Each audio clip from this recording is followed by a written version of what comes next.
Hello, my dear students. Welcome back to the channel Master Physics by Sweda. Today, the question says when a ball is just dropped into the lake from a height 4.9 meter above the water level, it hits the water with velocity v and then it sinks into the bottom with a constant velocity v. If reaches the bottom of the lake 4 seconds after it is dropped, then what about the approximate depth of the lake? Now, just see, when a ball is dropped into the lake from a height 4.9 meter, so just consider this is a lake.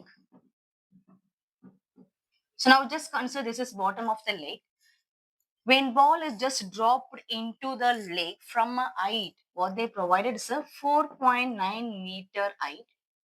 And just consider initial velocity is 0 and it just travel with a certain velocity v, okay, and then what they provided, it hits the water with velocity v and then sinks to the bottom with constant velocity v. So again it maintains the velocity inside the lake also, right?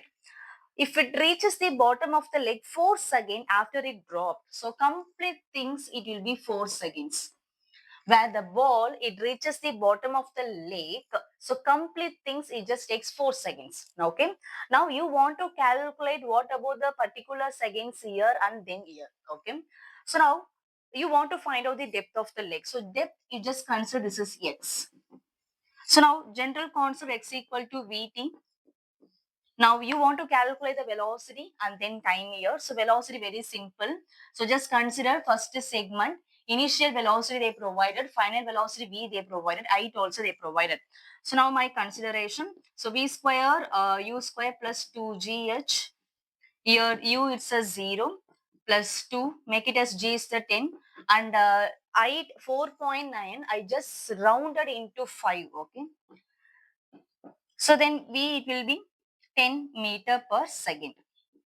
So 10 meter per second, it just maintains. Now you want to calculate the time here. So time, so when ball is just dropped into certain height to reach the surface of the water level, so you know the formula, right? So 2h by g.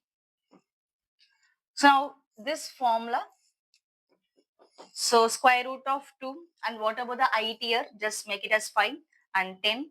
So it will be 5. So t will be 1 second.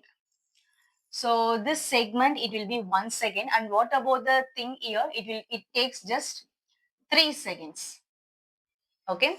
When ball, it just reaches the surface of the level, it just takes 1 second. When it just enter into the bottom of the lake, it just takes 3 seconds. So complete seconds, it will be 4 seconds, right? So now you just substitute here, then easily you can calculate the depth. So now what about the V here? It's a 10. And what about the time here? 3. So it will be 30 meter. So the approximate depth of the lake is 30 meter.